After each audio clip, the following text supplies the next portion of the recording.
विदिताखिल शास्त्र सुधा जलधे महितोपनिषत् कथितार्थ निधे हृदये कलये विमलं चरणं भवशङ्कर देशिकमे शरणम् करुणावरुणालय पालय मां भवसागर दुःखविदून हृदं रचयाखिल दर्शन तत्त्वविदं भवशङ्कर देशिकमे शरणम् धीयन्त्रेण वचो घटेन कविता कुल्योपकुल्यक्रमैः आनीतैश्च सदाशिवस्य चरिताम्भोराशि दिव्यामृतैः जित्केदारयुतश्च भवितः भक्तिकलमाः साफल्यमातन्वते दुर्भिक्षान् मम सेवकस्य भगवन् विश्वेश्वरः पापोत्पात विमोचनाय रुचिर ऐश्वर्याय मृत्युञ्जय स्तोत्र ध्यान नति प्रदक्षिण सपर्यालोकना कर्णने जिह्वा चित्त शिरो अङ्घ्रि हस्त दयन श्रोत्रैरां प्रार्थिता मम ज्ञापय तन्निरूपय मुहुर्ममेव ममे अवचः 40-41 ஸ்லோகங்கள். சிவானந்த லஹரி பிரகரணம் பிரசித்தமாக இருக்கிற பிரகரணங்கள். ஆச்சாரியால் விவேக சூடாமணி மற்ற பிரகரணங்கள் அத்வைத வேதாந்த பரமாக எழுதிய போதிலும் ஸ்தோத்திரங்களாக சாதாரண மனுஷாளுக்கு கூட பக்தி தத்துவமும் தெரியணும், ஆத்ம தத்துவமும் புரியணும். ஏன்னா இதுல 2 பிரயோஜனம் இருக்கு. முக்கியமாக வேண்டியது ஞானாதேவத கைவல்யம். ஞானத்தினால்தான் ஒரு மனுஷனுக்கு மோட்சம் கிடைக்கும். அந்த மோட்சத்துக்காகத்தான் அவனுடைய பிறவியே அவனுக்கு கொடுத்திருக்கு. ஆகையால் அவனுக்கு மோட்சத்துக்கு வழியான ஞானத்தை சொல்லணும். ஆனா அந்த ஞானத்தை அறிவதற்கு எல்லோருக்கும் மனப்பக்குவம் வேண்டாமா? அந்த பக்குவத்தை கொடுக்கறதுக்காக பக்தியும் சொன்னார். இந்த பக்திங்கிறது உபாசனைக்குள்ள சேர்றது. உபாசனையும் பக்தியும் ஒண்ணுதான். கர்ம மார்க்கம் ஒண்ணு, 2வது உபாசனா மார்க்கம், 3வது ஞான மார்க்கம். இந்த 3ஐயும் ஈஷாவாஸ்யோபனிஷத்துல சொல்லிருக்கு. வித்யாஞ்ச அவித்யாஞ்ச எத்தத்வேத உபயுதிஷ்டா அவித்யா மிருத்யும் தீர்த்வா வித்யா அமிர்தம் அஸ்னுதே அப்படின்னு. வித்யா உபாசனை, அவித்யா கர்மா. ஏன்னா அந்த 2 தானே சேரும். ஞானமும் கர்மாவும் சேர்றதுக்கு வழி இல்லை. ஞானம் வந்த பிறகு நான் வேற இது வேற எனக்குடையதான வித்தியாசம் இல்லை. எல்லாமும் இதம் சர்வம் எதயம் ஆத்மா அப்படின்னு ஒரே ஆத்மஸ்வரூபமா போயிடுது. அங்க எதனால எதை எதற்காக பண்ண போறேன், ஒரு கர்மாவோ ஒரு உபாசனத்துக்கோ அங்க வழி இல்லை. ஆனா எப்ப வழி இருக்க? அஜ்ஞான நிலையில, இன்னும் பிரம்ம ஜானம் வராத நிலையில. அந்த நிலையில ஒண்ணு கர்மாவை பண்ணுங்க, வேதோக்தமாக கர்மா ஸ்வதர்மானுஷ்டானம் பண்ணுங்க. அந்த ஸ்வதர்மானுஷ்டானத்தினால சித்த சுத்தி ஏற்படுறது. பிறகு உபாசனையினால சித்த ஏகாகிரதை வருது. ஏகாகிரதை வந்தா தான் பகவானுடைய ஞானத்தை அடைய முடியும். திருஷ்யத்தேது அக்ரியா புத்தியா சூக்ஷ்மயா சூக்ஷ்ம தரிசிதி அப்படின்னு. அக்ரியா புத்தி, கூர்மையான ஒரு புத்தி வேணும். அதுக்கு ஸ்ரத்த இருக்கணும். அப்படி இருக்குமேயானால் அந்த ஆத்ம தத்துவத்தை எஸ்மின் விதித்தே சர்வமிதம் விதித்தம் பவதி. சவுனகர் அங்கிரசரை கேட்கிறார். அங்கிரசம் விதிவத் உபசன்னப்ரச்ச கஸ்மின் விஜ்ஞாதே சர்வமிதம் விஜ்ஞாதம் பவதி. எதை அறிந்தால் எல்லாமும் அறியப்பட்டதா ஆத்மா. அப்படி எதை அறிந்தால்னு சொன்னா அப்படிப்பட்டதான ஒரு பொருள் இருக்கா. அதை அறிவதற்கு 2 விதமான வித்யைகளை அறியணும்னு அவர் சொன்னார். வேவித்யே வேதித்தவ்யே இதிஹாயஸ்ம பிரம்ம விதோ வதந்தி பராசைவ அபராசா. பராவித்யா அபராவி. அந்த அபராவித்யில் தான் கர்ம மார்க்கமும் உபாசனா மார்க்கமும் இருக்கு. அதை பார்க்கணும். அபராவித்யாங்கிறது என்ன? ருக்வேதா, யஜுர்வேதா, சாமவேதா, அதர்வவேதா, சிக்ஷா, கல்பா, வியாக்கரணம், நிருப்தம், சந்தோ, ஜோதிஷமிதி எல்லாம் கர்ம மார்க்கமும் உபாசனா மார்க்கமும். வேதோக்தத்துல கர்மா எல்லாம் அதுல வரும். உபாசனைகள் எல்லாம் அதுல வருது. அதுக்கப்புறம் பராவித்யை என்ன? அதபரா யயா ததக்ஷரம் அதிகம்யதே. அதுக்கு மேல அந்த அக்ஷரமான ஆத்ம தத்துவத்தை எதனால் அறிகிறீரோ, அழியாத ஆத்ம தத்துவம். எத்தனை நாள் ஆகட்டும், எத்தனை சிரமங்கள் ஆகட்டும், அதுக்கு அதோட ஒரு சம்பந்தமும் இல்லாதான ஒரு ஆத்ம தத்துவம், அசங்கமாக கூடஸ்தமாக இருக்கக்கூடியதான ஒரு ஆத்ம தத்துவம். எதை எத்தது அத்ரேசியம் அக்ராக்கியம் அகோத்திரம் அவர்ணம் சக்ஷுஸ்ரோத்திரம் ததபாடிபாதம் நித்தியம் விபும் சர்வகதம் சுசூஷ்மம். கண்களால் அறிவு புலன்களால் அறிய முடியாதது, செயல் உலகளுக்கு அப்பாற்பட்டது. அதுக்கு பிராமணன் சத்திரியன் இப்படிப்பட்டதான வம்சம் எல்லாம் ஒன்றும் கிடையாது. கண்ணு காது அதுக்கு இல்ல, கை கால் இல்ல, அப்படிப்பட்டதான ஒரு தத்துவம் அப்படின்னு பராவித்தியை சொல்றது. அந்த பராவித்தியான ஞானம் நமக்கு வரணும். நமக்கு அந்த ஞானம் வரணுமையானால் முக்கியமா என்ன வேணும்? பகவத் அனுகிரகம் வேணும். பகவத் அனுகிரகத்தினால்தான் மனசுல அந்த பக்கமே மனசு போகும். இல்லைன்னா லௌகிகமான விஷயங்களை சுத்தி கொண்டே இருக்கும். எத்தனையோ பிறவிகள்ல அது சுத்தி கொண்டிருக்கு. இன்னைக்கு ஆரம்பிச்சோம். உலகத்தை அனுபவிக்கணுங்கிறத மாடா இருக்கும் பொழுது, நாயா இருக்கும் பொழுது எல்லாமே தானே அனுபவிச்சிருக்கோம். ஆனா இந்த ஜன்மாவில நாம் இதை விட்டு இதுக்கு மேல ஒரு தத்துவம் இருக்கு, அந்த தத்துவத்தை அறியணும், குருநாதரை போய் அடையணும். அந்த தத்துவத்தை புரிஞ்சுட்டு இந்த ஜன்மாவை கடைசி ஜன்மா ஆக்கி கொள்ளணும்.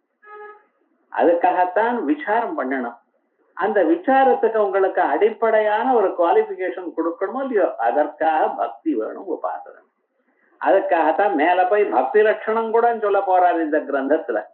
இப்ப என்ன சொல்றாரு? ஹே பரமேஸ்வரா, உன்னுடைய ஒரு அனுகிரகம் இருக்க, அந்த அனுகிரகத்தை பெறுவதற்கு சுலபமான ஒரு வழி இருக்க. என்ன தெரியுமா? உங்களுடைய கதைகளை கேட்டுக்கொண்டே இருக்கு. பகவானுடைய கதைகளை கேட்டுக்கொண்டே இருக்கு. சதாசிவஸ்ய சரிதாம்போராதி திவ்யாமிருதை. அந்த பரமேஸ்வரனுடைய சரித அம்போராசி, அவருடைய சரித்திரங்கள், எத்தனை லீலைகள் பண்ணியிருக்க. அவர் பண்ணினதான தொண்டுகளா ஹாராஹல லீலை என்ன, நடராஜனாக டான்ஸ் ஆடினதான ஒரு லீலை என்ன, அதே போலயே விசேஷமாக மார்க்கண்டேயனுக்கு அனுகிரகம் பண்ணினதான லீலை என்ன, இப்படிப்பட்டதான பல லீலைகள். அந்த நீலகண்ட லீலை, இவைகள்லாம், இந்த லீலைகள்லாம் கதைகள்லாம் கேட்டுட்டே இருக்கமா. இது கதைகளை கேட்டுக்கொண்டே இருந்தா என்ன ஆகும்னா, அதனால நம்ம மனசு உருகும். அது எங்கேயோ இருக்கக்கூடியதான அந்த அமிர்தமானது, அமிர்த பெருக்கு. கிராமாந்தர வயலுக்கு நீள் ஜலம் வரணுமே, ஆனால் என்ன பண்றா தெரியுமா? அங்கெங்கயோ ஒரு இடத்துல இருக்கும், அந்த அருவியிலயோ அல்லது ஒரு குளத்திலயோ இருக்கக்கூடியதான ஜலத்தை பம்பு போட்டு இங்க இருந்து அனுப்புறா. தி யந்திரத்தினால, ஒரு மோட்டார் மேல மனசு புத்தி எனக்கூடியதான யந்திரத்தினாலயோ, வச்சோ கட்டேனா அல்லது ஒரு குடத்தை இருந்து ஏத்தம் தாழ்றதுன்னு அர்த்தம். அந்த ஏகத்தினால கடத்துல இருக்கக்கூடியதான ஜலத்தை கொண்டு வந்து இங்க விடுவா. அப்படி இது வச்சோ கட்டேன கவிதா கொல்யோப கொல்ய கிரமை. பெரிய காவாய்னா சின்ன சின்ன காவாய்னா அது வழியாக, கால்வாய் வழியாக அநீதை சிவைத்த சரிதாம்போராசி திவ்யாமிருதை. அந்த பரமேஸ்வரனுடைய திவ்யமான சரித்திரம், அதை கேட்க கேட்க மனசுல பக்தி உண்டாகக்கூடிய சரித்திரம். அது எங்க போகணும்? அந்த ஜலமானது, குளத்துல இருக்கக்கூடியதான ஜலமானது நம்ம வயலுக்கு வரணும். அதே போல பகவானுடைய சரிதாமிரதம் எங்கும் இருக்கு, அது எங்க வரணும்? உங்க இதயம் எனக்கூடியதான வயலுக்கு வரணும். நம்ம இதயத்துக்குள்ள வரணும். அப்ப என்ன ஆகும்? அந்த வயலுக்கு ஜலம் வறுமையானால் வயல்ல நன்னா பயிர் வளைய ஆரம்பிக்கும். அதே போலயே இந்த இதய வயலுக்குள்ள ஜலம் வறுமையானால் என்ன ஜலம்? பரமேஸ்வரனுடைய பக்தி எனக்கூடியதான ஜலமானது, திவ்யாமிருதமானது வறுமையானால் அதற்கு பிறகு என்ன ஆறுது? பக்தி கலமாக இந்த மனசுல பக்தி எனக்கூடியதான பயிர் முளைக்க ஆரம்பிக்கிறது. சாபல்யமாதன்வதே. வெறும் முளைக்கிறது மட்டும் இல்ல சார், அது பலத்தை கொடுக்கறது, கதிரை கொடுக்கறது. அதுக்கப்புறம் அந்த அறுவடை பண்ணி நம்ம எடுத்துக்கலாம். சாபல்யமாதன்வதே. இப்படி வறுமையானால் இதுக்கெல்லாம் துர்பிட்சம் எங்க இருக்குன்னு, நிறைய வயிறு வளர்ந்திருக்கு, நிறைய தானியங்கள்லாம் வந்தாச்சு, இது மேல துர்பிட்சமே கிடையாது, கை நிறைய இருக்கு. துர்பிட்சம் மம சேவகஸ்ய பகவன் விஸ்வேசபி குதா. ஹே பரமேஸ்வரா, இது மேல பயம் எதுன்னு பரமேஸ்வரனுடைய நாம உங்க மனசுக்கு தோணணும். மகான்களுடைய பாத சேவை பண்ணணும் எனக்கூடியதான எண்ணம் உங்களுக்கு வரணும். அதுக்கப்புறம் என்ன செய்யறாரு? ஒரு கவலையும் கிடையாது. இது மேல வாழ்க்கையில காசுக்கு கவலை கிடையாது, மனசு நிம்மதிக்கும் இது கிடையாது. ஆனந்தமா இருந்துருக்கலாம். அப்படிப்பட்டதான திவ்யமான ஒரு சரித்திரம். இதை இப்படி இருக்கணும் என்று முதல்ல சொன்னார். சொன்ன பிறகு அடுத்து என்ன சொல்றார், பகவான் நமக்கு என்ன பண்ணியிருக்கார், வெறுமன சரீரத்தை மட்டும் கொடுக்கல, ஐம்புலன்களை கொடுத்திருக்கார். கண்ணு, காது, மூக்கு, நாக்கு, தோல். கண்ணால நமக்கு பிடித்த உருவங்களை பார்த்து கொண்டே இருக்கோம். காதால எது கேட்கணும்னு நினைக்கிறோமோ, எது உங்களுக்கு பிடிக்கிறதோ அதை கேட்டுட்டு இருக்கு. அதே போலயே ஒவ்வொரு புலன்னாலையும் நல்ல வாசனை இருந்ததுன்னா சந்தாத்தையோ அல்லது செண்டையோ போட்டுன்னு மூக்கால வச்சுட்டு இருக்கேன். நல்ல பதார்த்தங்கள் சோஃபால ஆனந்தமா தொட்டு பாக்குறேன், என்ன அழகா சாஃப்டா இருக்கு சார்னு. இப்படி 5 புலன்களும் மனுஷனுக்கு கொடுத்திருக்காளே, இந்த 5 புலன்களும் நாம வேற விதமா உபயோகப்படுத்திட்டு இருக்கோம். உங்க இஷ்டமான உருவத்தை பாக்குறது, இஷ்டமான சப்தத்தை கேட்கறது. ஆனா இந்த உருவத்தை பாக்குறதோ, சப்தத்தை கேட்கறதோ, வாசனையை முகர்றதோ, இவைகள்லாம் என்னென்ன, இவைகள்லாம் பகவான் பக்கமா திருப்பணும்.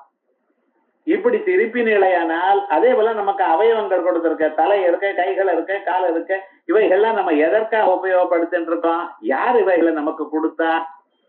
பகவான் கொடுத்திருக்க. அந்த பகவான் இவையெல்லாம் கொடுத்திருக்காரே, நாம் அவைகளை அவருக்காக என்னைக்காவது உபயோகப்படுத்தினோமா? அந்த சிவப்பிரசாதம் இருந்தாதான் நமக்கு வாழ்க்கையில முன்னேறலாம். சிவப்பிரசாதேன வினான புத்தி, சிவப்பிரசாதேன வினான யுக்தி, சிவப்பிரசாதேன வினான சித்தி, சிவப்பிரசாதேன வினான முக்தி. முக்தியோ புத்தியோ சித்தியோ எது வரணுமே, ஆனால் என்ன வேணும்? பகவானுடைய அனுகிரகம் வேணும். அப்படிப்பட்டதான் அனுகிரகத்துக்காக நம்ம என்ன பண்ணினோம் சொல்லி பாருங்க. பிறந்தோம், ஐம்புலன்கள் அன்னைக்கே வேலை செய்யும். என்னைக்கு பிறந்தோம் அன்னைக்கே கண்ணு பார்க்க தொடங்கிது. ஒரு 10 வருஷம் ஆன பிறகுதான் கண்ணு பார்க்கணும்னா எப்படி இருக்கும் நம்ம வாழ்க்கையை சொல்லுங்க பாருங்க. பிறக்கிறதுமே வாய் அழ ஆரம்பிச்சுடுது, பசிக்கிறது கொடுங்கோ கொடுங்கோ அப்படின்னு. குழந்தை அழுதுண்டே பிறக்கிறது, பார்க்கறது எல்லாத்தையும். இங்க இருக்கு, எங்க இருக்கு, யார் இருக்கா, அம்மாவா இருந்தா சும்மா இருக்கு, வேற யாராவது இருந்ததுன்னா கத்த தொடங்குறது. ஏன்னா அதுக்கு பயம், வேற யாராவது நான் ஏதாவது பண்ணிவிடுவாரோ. அம்மாவா இருந்தா பத்திரமா மடியில இருக்கு, யாராவது கிட்ட வந்தா கண்ணை முடிக்கிறது. அப்ப இந்த புலன்கள்லாம் அன்னன்னைக்கே வேலை செய்ய ஆரம்பிச்சுடுத்த. அன்னில இருந்து ஆரம்பிச்சு இன்னைக்கு வரைக்கும் இந்த புலன்களால நாம் நமக்கு வேண்டியதாக உபயோகப்படுத்திக் கொள்கிறேனே தவிர படைத்ததான் அந்த பரமேஸ்வரனுக்காக ஏதாவது பண்ணிடா. அவர் வேற ஒண்ணும் சொல்லல. நீங்க அவரை போற்றுவதனாலயோ அவருக்கு ஏதாவது கொடுக்கறதுனாலயோ அவருக்கு ஒரு ஆதிக்கமும் வரல. நீங்க நைவேத்தியம் பண்ணினதுனால அவருக்கு பசி தீர்ந்ததுன்னு சொல்லாதீங்க. உலகம் முழுக்க படைச்சவர் அவர் நீங்க கொடுக்கற நைவேத்தியத்துக்காக காத்துட்டு இருக்கார் இல்ல. ஆனா நம்ம என்ன பண்றோம்? அதையும் பண்றது இல்ல. பகவான் எது நமக்கு கொடுத்தாரோ அதை அவருக்கே காமிக்காம நம்ம சாப்பிட்டு இருக்கோம். யோ புங்கே ஸ்தேனயே வசா, அவர் கொடுத்தது அவர் காமிக்காம நம்ம சாப்பிட்டு இருக்கோம் இல்லையா? உலகம் எல்லாம் அவர் அல்லவா நமக்கு கொடுத்திருக்கார். அவர் கொடுத்த அந்த உலகத்தை அவருக்காக ஏதாவது கொஞ்சமாவது, முழுக்க வேண்டாம், ஒரு கொஞ்சமாவது நினைச்சு பார்த்திருக்கோமா? இந்த உணர்ச்சி மனுஷனுக்கு இல்ல. ஆனால்தான் இவன் வைஷயிக்கமாக போயிட்டே இருக்கான், உலகம் பக்கத்துல போயிட்டு இருக்கான். எந்த பக்கத்துல உங்களுக்கு இடமுக்கு போக வேண்டிய இடம் இருக்கோ அதுக்கு நேர எதிர் பக்கத்துல போயிட்டு இருக்கு. கிழக்கா போனா சமுத்திரம் வரும்னா இவன் மேற்கா போயிட்டே இருக்கான். எவ்வளவு தூரம் போறானோ பகவான் பார்த்துட்டு இருக்காரு. ஏன்னா திரும்பி வரப்ப அவ்வளவு தூரம் திரும்பி வரணும் அவன். அப்பதான் முடியும். எத்தனையோ ஜன்மாக்களை பகவானுக்கு நாடி அவர் பக்கம் போகாம எதிர்பக்கம்னா போயிருக்கோம். ஆகையால் என்ன பண்ணணும் நாம? இப்ப அந்த பகவானை தான் சரணாகதி கிடைக்கணும். அதுக்காக நான் சொல்றேன், பாபோத்பாத விமோச்சனாய, ஹே பரமேஸ்வரா, எவ்வளவு பாவம் பண்ணியிருக்கேன்னு தெரியலப்பா. நான் எதிர்க்க ஒரு பாபம் இருந்ததுன்னா ஏதோ மேரு பர்வதம் அளவுக்கு இருக்கு, ஹிமாலய பர்வதம் அளவுக்கு இருக்குன்னு கண்டுபிடிக்கலாம். இவ்வளவு இருக்கே, கொஞ்சம் கொஞ்சமாவது பண்ணலான்னு. ஆனா அந்த பகவான் என்ன பண்ணான்னு உங்களுக்கு பயப்படுத்தப்படாது. இவ்வளவு பாபமான ஹார்ட் அட்டாக் வந்துடும் போல இருக்கு, விவகாரம் என்னடார். அதனால உங்க பாபத்தை மறைச்சு வச்சிருக்காரு. பாபோத்பாத விமோச்சனாய, எவ்வளவு பாபம் இருக்குன்னு தெரியலப்பா எனக்கு. பாக்குறதுக்கு எல்லாம் வசதியாகத்தான் இருக்கு. எல்லோரையும் பாருங்க, ஏதோ ஒரு வசதியா இருக்க, ஆனா ஒரு நொத்து இருக்கவே இருக்கு. எவ்வளவு அழகா இருந்தாலும் உடம்பு அழகா இருக்கு, காசு இல்ல. காசு நிறைய இருக்கு, வேற ஏதாவது ஒரு ப்ராப்ளம் இருக்கு. ஒரு ப்ராப்ளமும் இல்லாத மனுஷன்னு ஒருத்தர் உங்களால பார்க்க முடியுமா? எதுக்காக பகவான் பண்ணியிருக்காரு? அப்படி பகவான் பண்ணல, நாம் அப்படி பண்ணி வச்சுட்டு இருக்கோம் பிராரப்த கர்மாவனால. அப்படியாவது வைராக்கியம் வரட்டுமே. இவ்வளவு இருக்கு சார். சாதாரண மனுஷாளுக்கு கிடைக்கக்கூடியதான போக்கியம் கூட நமக்கு கிடைக்கலையேன்னு ஒரு நாளாவது தோணுமோ இல்லையா? அது தோணினாவது வைராக்கியம் வருவோம் இல்லையா, அதுக்காக தான் பாக்குறேன். அப்படி அந்த பாபமானது நமக்கு போகணும் என்பது பாபோத்பாத விமோசனாய. அதுக்கப்புறம் ருச்சிர ஐஸ்வர்யாய மிருத்யுஞ்சய. ஏ மிருத்யுஞ்சய, நீங்க எப்படிப்பட்டவள்? என்னுடைய மிருத்யுவை ஜெயிக்க வைக்கக்கூடியவள். மனுஷனுக்கு மேக்சிமம் பயம், எல்லோருக்கும் இருக்கிற பயம் என்னன்னா இந்த மிருத்யு பயம்தான். மீதியெல்லாம் ஒரு பயங்கர கணக்கே கிடையாது.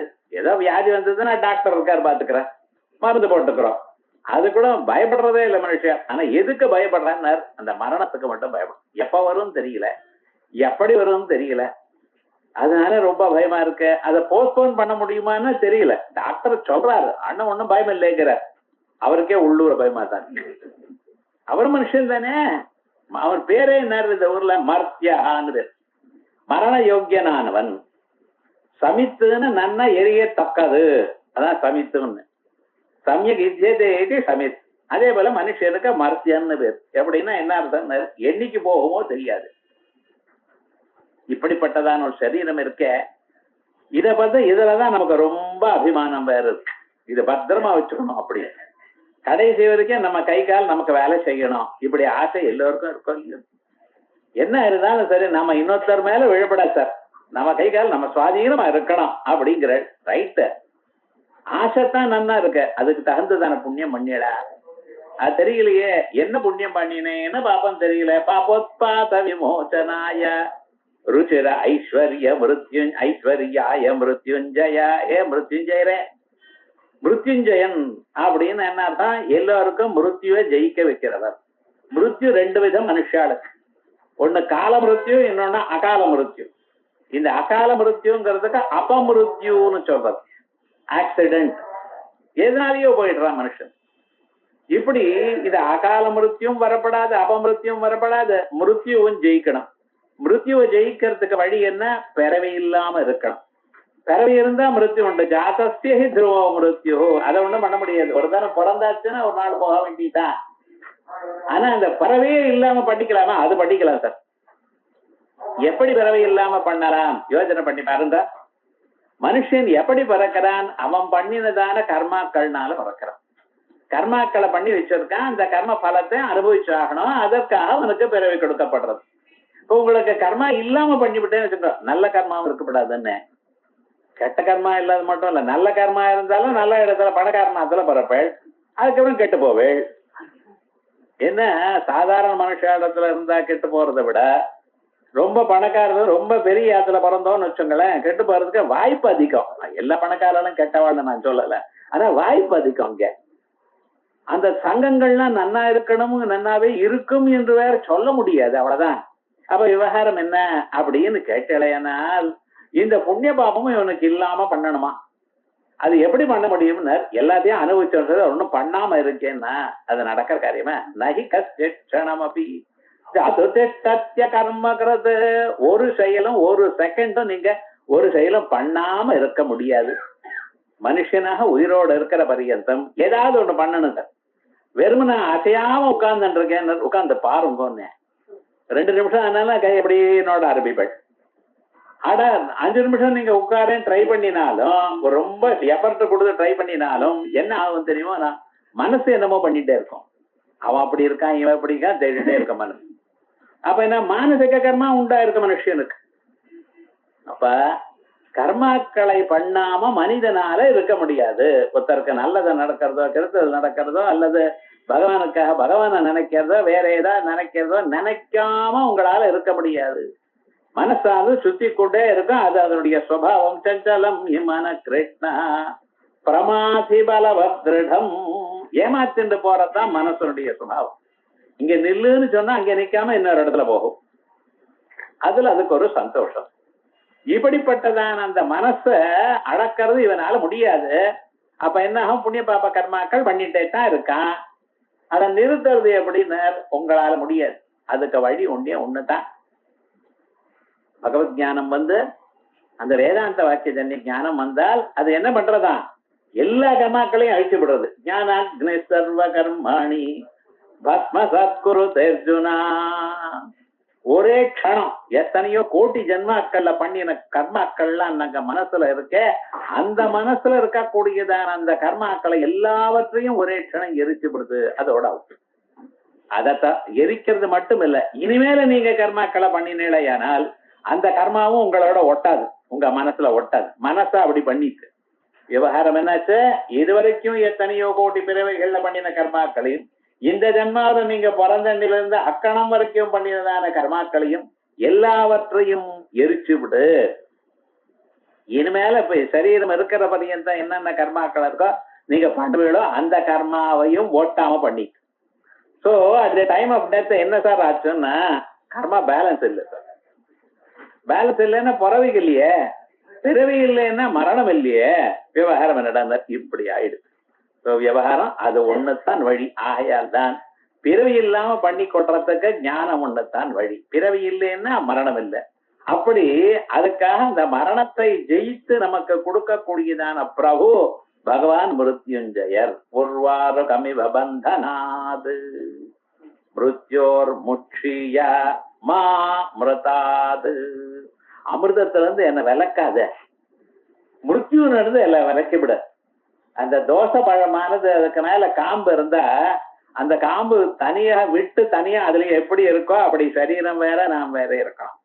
விளாம்பழம் இருக்கு பார்த்தீங்களா, நல்லா பழுத்ததுன்னு அந்த ஓடோட ஒட்டாதது, அப்படியே தனியா ஆடும். அப்படின்னு கடைக்கு போய் ஆட்டிகிட்டே இருந்தாலும் அடிக்க ஆரம்பிச்சிருவோம் அந்த மாதிரி விவகாரம். நிஜமான விளாம்பழம் நல்லா பழுத்து இருக்குமே ஆனால் ஓடோட ஒட்டாது.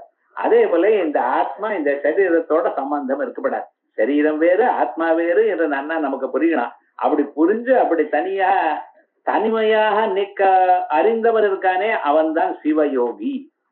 அப்படிப்பட்டதான் அந்த சிவயோகியை பத்தி பேசுறது. ருச்சிர ஐஸ்வர்யாய மிருத்யுஞ்சய. என்ன பண்ண சொல்றீரு என்ன அப்படிங்கிறீங்களா? எனக்கு புலன்கள் எல்லாம் கொடுத்திருக்கேள், அவயவங்களை கொடுத்திருக்கேள். என்னென்ன?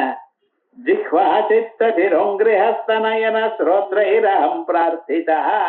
எனக்கு ஒரு நாக்க கொடுத்திருக்கேள், மனச கொடுத்திருக்கேள், தலைய கொடுத்திருக்கேள், கால்களை கொடுத்திருக்கேள், கைகளை கொடுத்திருக்கேள், கண்களை கொடுத்திருக்கேள், காதுகளை கொடுத்திருக்கேள். சிலத்தை தான் சொன்னேன், மீதி எல்லாமும் இருக்க. ஆனா இந்த புலன்கள்லாம் இதை வச்சுட்டு நான் என்னென்ன பண்றேன் தெரியுமா? நான் எனக்கு வேண்டிய காரியங்கள்லாம் பண்ணிட்டு இருக்கு. அனர்த்தங்கள் எத்தனை இருக்கோ அத்தனையும் பண்ணிட்டு இருக்கு. ஆனா பரமேஸ்வர, நீ கொடுத்த இந்த புலன்களை இப்படி உபயோகப்படுத்த நீயே கட்டளை இடலாம் முடியும். எனக்குத்தான் தெரியல. சின்ன குழந்தை கையில பிளேட கொடுத்தா அது பொருளா இருக்காது, தன் கையை அறுத்துக்கும். அதே மாதிரி புலனை என் கையில கொடுத்து விட்டா அது எப்படி உபயோகப்படுதுன்னு தெரியலையே எனக்கு. நான் பாட்டுக்கு ஏதோ யூஸ் பண்ணிட்டே இருக்கேன். ஆனா பரமேஸ்வரா, நீங்க தான் பண்ணணும். எப்படி பண்ணணுங்கிற ஸ்தோத்ரா. அழகா நாக்க கொடுத்திருக்கேன். இந்த நாக்குனால நான் ஸ்தோத்திர துதித்து கொண்டிருக்கலாம் இல்லையோ பகவான. நம்ம சிவாயதா அப்படின்னு சொல்லிட்டே இருக்கலாமோ இல்லையோ. அந்த பகவான ஸ்தோத்திரம் பண்ணக்கூடியதான வழியாக என் நாக்க அமைச்சு கொடுங்க. நாக்கு இருக்கு, நாக்கால நான் என்ன பண்ணிட்டு இருக்கேன், அது நன்னா இருக்கா, இந்த ஸ்வீட் நன்னா இருக்கா, அந்த சாக்லேட் நன்னா இருக்கா, எதை வாங்கினாலும் குழந்தைகள் உட்பட அந்த பிளேவர் வேணும் இந்த பிளேவர் வேணுங்கிறான். எல்லாம் இருக்கிறது ஐஸ்கிரீம் தான். ஆனா அந்த குழந்தைகளுக்கு சண்டை போடுறது, இது வேண்டாம் அது வேண்டாம் அப்படிதான் வேணும் அப்படின்னு. அப்ப விவகாரம் என்ன, அந்த நாக்கானது பல பல சுவைகளை பார்க்கணும் என்று எதிர்பார்க்கிறதே ஒழிய அந்த நாக்கானது பகவான சொல்லணும், பகவான துதிக்கணும், அவருடைய ஸ்தோத்திரங்களை சொல்லணும்னு நினைக்கிறதா? அதை சொல்லும்படி நீங்க தான் கட்டளையிடணும். ஏன்னா என் நாக்கானது எதுக்கு உபயோகப்படுறது? உட்கொள்றதுக்காக உபயோகப்படுறது. அதே போல 4 பேரை வெய்யறதுக்கு உபயோகப்படுறது. அது மட்டும் விடாம பண்றது. எந்நேரம் யாரையோ பத்தி கோல் சொல்லிட்டே இருக்க பார்த்தீங்களா இந்த நாக்கு. அதுக்கு 2 வேலை, ஒண்ணு சுவைக்கிறது ஒண்ணு, ஒண்ணு பேசுறது ஒண்ணு. அந்த பேசுறதுன்னா அது பாட்டுக்கு பேசிட்டே இருக்கு, நிறுத்தவே மாட்டேங்கிறது. அதுக்காகத்தான் சொல்லியிருக்கா என்ன பண்ணணும், ஜபம் கொடுக்கணும். ஒரு நாமாவோ ஒரு சிவநாமாவோ ஒண்ணு கொடுங்க. அதுக்கு எப்பவும் அது பேசிட்டே இருக்கட்டும் அந்த நாமாவை. அப்ப பாபமும் போகும். பாபத்தை போக்குறது மட்டும் இல்லாம ஞானத்துக்கும் வழி கொடுக்கும். உம்ம கையில தான் இருக்க சாதனம். பேனா கொடுத்தாச்சு, பேப்பர் கொடுத்தாச்சு, எழுதுறது நீங்க தானே எழுதணும். அது போல நாக்க கொடுத்தேன் உங்களுக்கு. நாக்கு கொடுக்கறது மட்டும் இல்ல, நாக்கால சொல்லக்கூடியதான சரியான சொல்லையும் உபனிஷத் வார்த்தையும் நான் கொடுத்திருக்கேனே, அதை நான் உபயோகப்படுத்தாம வேற எதுக்கொன்னும் உபயோகப்படுத்துறேன். ஜிக்வே கீர்த்தய கேசவம். அந்த பகவான கீர்த்தனம் பண்ண வேண்டாமா? புண்ணிய ஸ்ரவண கீர்த்தனா. மகாவிஷ்ணு சஹஸ்ரநாமத்துல புண்ணிய ஸ்ரவண கீர்த்தனா. ஜன்மாந்தரத்துல புண்ணியம் இருந்தா தான் அவருடைய நாமாவை கேட்க முடியும், வாயால பேச முடியும். அதே போலயே அந்த வாக்கால பேசணும். சிவ சிவேதி சிவேதி வாணி. சிவா சிவா ரெண்டே எழுத்துத்தான், சிவா ஹரன். அது தொண்டையில இருந்து வரமாட்டேங்கிறதே. பெரிய பெரிய வார்த்தையெல்லாம் சினிமா பாட்டு பாடிட்டே இருக்கானே, கொஞ்சம் பாருங்களேன். ஏன் இந்த நாக்கு வரலேங்கிறார். ஹே பரமேஸ்வர, நீ தான் கட்டுப்படுத்தணும். ஜிஹ்வா ஸ்தோத்திரம். அதே போல மனசு இருக்க அந்த சித்தம், அத பகவான நினைக்க மாட்டேங்கிறது, எதையோ நினைக்கிறது. ரூபாய் 65 பைசா 65 ரூபாய்க்கு வந்துருது டாலர் அப்படின்னு கவலைப்படுறான். ரூபாய் இறங்கி போயிட்டுதான். இவனுக்கு என்ன ஆச்சுன்னு தெரியல. இங்கேயே மனசு போறதே தவிர ஒத்தனுக்கும் தெரியல, யாருக்கும் புரியல. ஏன் இறங்கிச்சுன்னா இறங்கிது, வெறும் நம்பர் தானே. 65ங்கிறான், 85ங்கிறான், நாளைக்கு 25ங்கிறான். எவ்வளவு போனாலும் நீங்க என்ன அதை புடிச்சுக்க போறேடா? மணிக்கணக்கா அதை ஏன் பேசுறேன் தெரியல. மனசை என்னென்னமோ சுத்துறது, நாளைக்கு என்ன ஆகுமோ, எனக்கு ஏதாவது ஆயிடுமோ, இப்படின்னு ஒரு கவலையில இருந்துட்டு இருக்கா. அதனால இந்த மனசானது என்ன பண்ணணும், அனாவசியமான வீண்வம்பு யோஜனை பண்ணாமல் பகவான தியானம் பண்றதுக்காக வழி கொடுப்பார். இந்த சித்தம் தியானத்துக்காக. அதே போல தலை இருக்க, தலை நிமிர்ந்து பேசுறான். பெரியோர்கள் வரும் பொழுது தலை குனிஞ்சு இருக்க வேண்டாமா? பகவானுக்கு நமஸ்காரம் பண்ணும்போது தலை குனிஞ்சு சேவிக்க வேண்டாமா? கர்வமா நான் தான்ங்கிறானே. எந்த விஷயத்துல ஒரு மனுஷனுக்கு கர்வம் வர்றதுக்கு சான்ஸ் இருக்கு? ரொம்ப அழகுன்னு நினைச்சேன்னா ஒரு நாள் வியாதி வந்தா வரும், கண்ணெல்லாம் வெளியில தேருக்கு சிம்மங்கண்ண மாதிரி ஆயிடும். நம்ம என்னவோ ரொம்ப அழகுன்னு நினைச்சிடும். பணம் நம்மகிட்ட அதிகமா இருக்குன்னு இன்கம் டாக்ஸ் டிபார்ட்மெண்ட் ஒரு லெட்டர் வந்தா போறோம், ஹார்ட் அட்டாக் வந்துடும். பணம் நிறைய இருந்தா ஒரு வியாதி வந்தா போறோம், டாக்டர் பார்த்துப்பார். அந்த டாக்டர் யாருன்னா யமராஜ சகோதரா வைத்தியராஜ நமஸ்துபியம். யமராஜ சகோதரா, அவன் வைத்தியராஜன், அவன் யமதர்மராஜாவுக்கு தம்பி. என்ன யமஸ்து ஹரதே பிராணானு. யமதர்மராஜா பிராணனை மட்டும்தான் எடுத்துன்னு வரான். வைத்தியன் என்ன பிராணானிச்ச தனானிச்ச. உங்க பரிசு நன்னா குண்டா இருக்கிறதுல ரொம்ப தின்னார வரைக்கும் பார்த்து அதுக்கப்புறம் போயிட்டார் சார். சாரிங்கிற இந்த சாரி சொல்றதுக்காக காசெல்லாம் செலவுபடுத்தணுமா? லோகத்துல பார்த்துட்டு இருக்கோம். வைத்தியனை வையறதுக்கு இல்ல, லோகத்துல நடந்த விஷயம், நடந்துட்டு இருக்கிற விஷயம் தான் பாக்குறோம். இப்ப மனசுல இப்படிப்பட்டதான கவலையோட இருக்க. அதே போலயே நமக்கு கர்வம் எதனால கர்வம் வரலாம்? படிப்பு இருக்குங்கிறல, அவர் போட்ட பிச்சை தானே படிப்பு. அவர் நினைச்ச ஈசான சர்வ வித்யானாம் ஈஸ்வர சர்வபூதானாம் பிரம்மாதிபதிர் பிரம்மணோதிபதிர் பிரம்மா சிவோமே அஸ்து சதா சிவம். அவர் ஒரு தரம் அப்படியே கண்ணால பார்த்தா மனுஷாளுக்கு படிப்பு வருது, இல்லைன்னா வருமா? நான் படிச்சிருக்கேன்னு கர்வமா, அழகா இருக்கேன்னு கர்வமா, பணம் இருக்குங்கிற கர்வமா, அல்லது உடம்புல நல்ல சக்தி இருக்கு சார், நல்ல மல்லு யுத்தம் பண்ணுவேன் அப்படின்னா அந்த சக்தியை அவரே கொடுத்தானே. இந்த சக்தியெல்லாம் ஏதோ நம்பி இருக்காதுங்க, அது கொஞ்ச நாளைக்கு அது போயிடும்னு. என்னதான் ரொம்ப பயில்வானா இருந்தாலும் ஒரு 10 வருஷம் ஆயிடுச்சுன்னா இவனை விட பெரியவன் வருவான். அப்ப டெய்லி பயம். நம்ம சாதாரணமா ஏதோ 2 பேசவும் யாராவது ஒருத்தவங்க சண்டைக்கு போட்டானா அவன் அடிக்கிற அடியில இவனுக்கு வேற வம்புன்னு இது வேற கத்துக்கணுமா இல்லைங்க? விவகாரம் முழுக்க என்னென்னமோ பண்றா சார், நான் அது பண்ணிருக்கேன், இது என்ன யாரும் ஜெயிக்க விட, நான் கராட்டையில பிளாக் பெல்ட்னா ரொம்ப சந்தோஷம் பண்ணேன். அடுத்த நாள் என்னடா ஆச்சுன்னு, எங்காத்துல திருடன் வந்தான் சார், பயந்துட்டேங்கிறான். அவன் திருடன் வந்து உங்களாட்ட கராட்டையை வந்து சண்டை போட்டா போறான், அவன் துப்பாக்கி வச்சுட்டு இருக்கான், நீங்க தூங்கிட்டு இருப்பா எடுத்துட்டு போயிடுறான். விவகாரம் ஒண்ணு, அப்ப கராட்டை வேஸ்டாங்கிறான. ஏதோ அது ஒரு எக்ஸசைஸ், அவ்வளவுதான். ஆனா எங்கிட்ட இது இருக்கு எனக்கூடியதான கர்வம் யாராலையும் இருக்க முடியாது. ஆகையால் கர்வத்துக்கு காரணமே இல்ல. பரமாத்மாவினிடத்துல தலை குனிஞ்சுட்டு இருங்கோ. அப்ப யார் இருக்காளா? சுவாமாஸ்ரிதாம் பிரயாந்தி. பகவான நமஸ்காரம் பண்ணா உங்களை 10 பேர் நமஸ்காரம் பண்ணுவோம். ரோகான சேஷான் அபவம்சி துஷ்டா ருஷ்டாது காமான் சகலான பீஷ்டான் சுவாமாஸ்ரிதானாம் நவிபன்னராணாம் சுவாமாஸ்ரிதா கியாஸ்ரயதாம் பிரயாந்தி.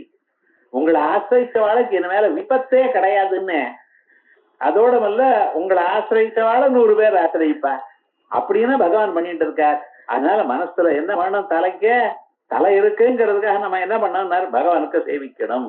இதுக்காக நம்ம தலையானது பகவானுக்கு வணங்கணும். அப்படி அங்கிரி சிர அங்கிரி, அதுக்கு சிரசுக்கு நமஸ்காரம் பண்றதுக்கு பாதங்கள் இருக்கு. பகவானுடைய கோவிலுக்கு போய் பிரதட்சிணம் பண்ணுது. இந்த பிரதட்சிணம் வர்றது வலம் வர்றதுன்றோ இல்லையோ, இந்த வலம்னா என்னது, பிரதட்சிணம்னா என்ன அர்த்தம்? எந்த பகவான் நீங்க சுத்துறீங்களோ அந்த பகவான் எப்பொழுதும் உங்களுக்கு வலது பக்கத்திலேயே இருக்கணும். அதான் வலம் வருதுங்கிற அர்த்தம். பிரதட்சிணம்னு சம்ஸ்கிருத பதத்துக்கு பிரகர்ஷேன தட்சிண பாகே பகவான் திஷ்டதி. யாருக்கு நீங்க வணங்குறீங்களோ, யாருக்கு நீங்க சேவிக்கிறீங்களோ அவர் எப்பொழுதும் உங்களுக்கு வல பக்கத்திலேயே இருக்கும்படி சுத்தணும். அப்படி பண்ணல பிரதட்சிணம். அது போல பண்ணினிலையானால் உங்களுக்கு அமிதமான புண்ணியம் வருதான்.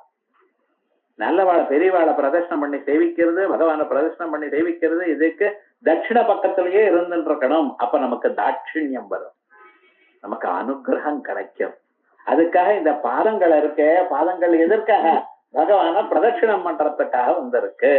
அதுக்கப்புறம் கைகள் இருக்கேனர் பகவானுக்கு சபரிய பண்ணுங்க. சபரியான பூஜான்னு அர்த்தம். 2 புஷ்பத்தை எடுத்து பகவான் மேல போடுங்க. புஷ்பம் இல்லையா, அக்ஷதைய போடுங்க. அக்ஷதையும் இல்லையா, மனசுனால தங்க புஷ்பங்களை பகவானுக்கு கொடுக்கிறேன்னு நினைச்சு போடுங்களேன்.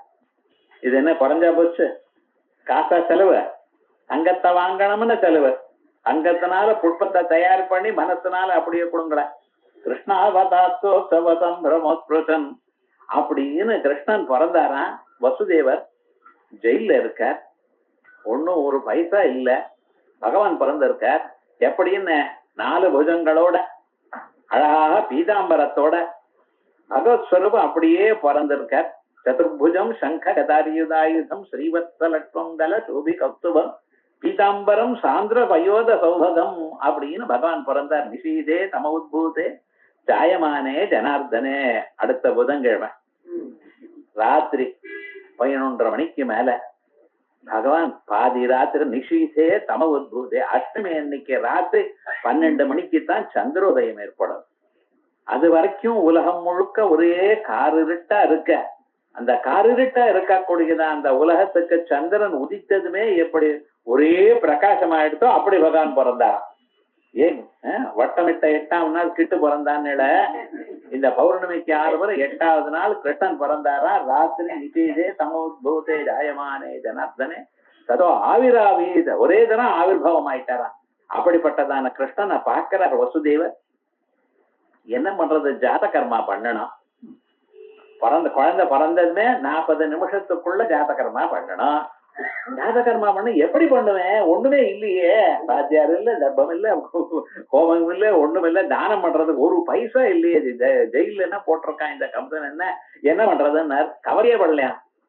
கவாம் ஐத்தம் ஆப்ளுதோ கவாம் 10,000 பசுமாட்ட தானம் பட்டாராம் ஒரு முன்னம். ஏது 10,000 கேட்கிறார், மனசுனாலன்ட்ட. அங்க பிராமணனும் இல்ல, பசுமாடும் இல்ல, மனசுனாலேயே தானம் பண்ணார். அதாவது நம்ம பண்ணலாமோன்னு. அப்ப விவகாரம்னா நம்ம எண்ணம் வேணும் முக்கியமாக.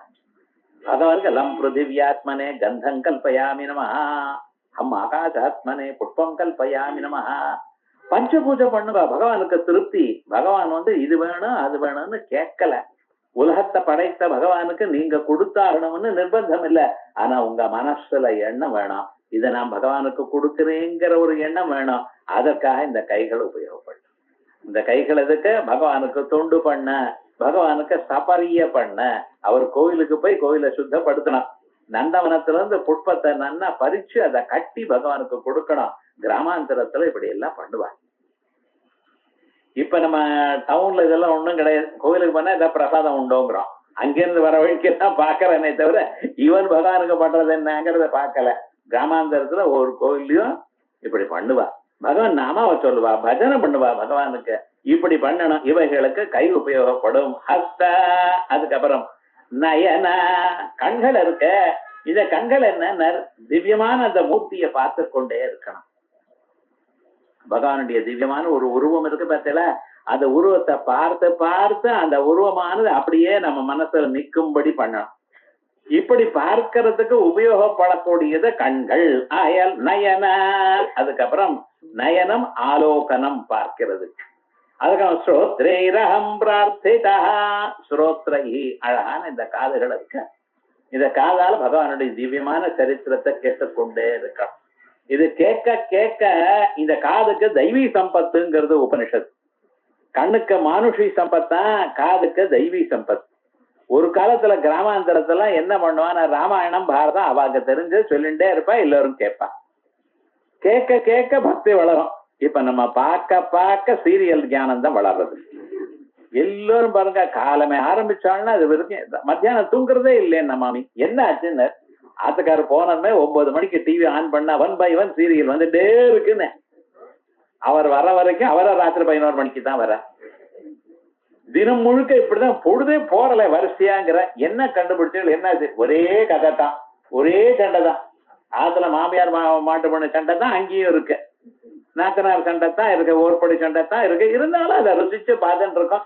எத்தனை ஜென்மாக்கள் பார்த்தாலும் அதுல நிறைவு ஏற்படல.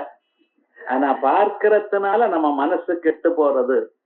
பகவான் நாமாவை கேட்கறதுனாலையும் பகவானுடைய திவ்யமான சரித்திரத்தை கேட்கறதுனாலையும் மனசுல சந்தோஷம் ஏற்படுறது. ஆகையால் இந்த சிரவணம்னு இருக்கே, காதுகள் இருக்கே, அதனால நல்லது நமக்கு வளரும் தெய்வீ சம்பத். ஆகையால் தான் சொல்றார், ஜிஹ்வா சித்தசிரம் கிரஹஸ்தநயன ஸ்ரோத்ரைரஹம் பிரார்த்திதா. எதற்காக? ஸ்தோத்ர தியான நதி பிரதட்சண சபர்யாலோகன கர்ணனே. ஒவ்வொன்றுக்கும் அப்படி அப்படியே அன்வயம்.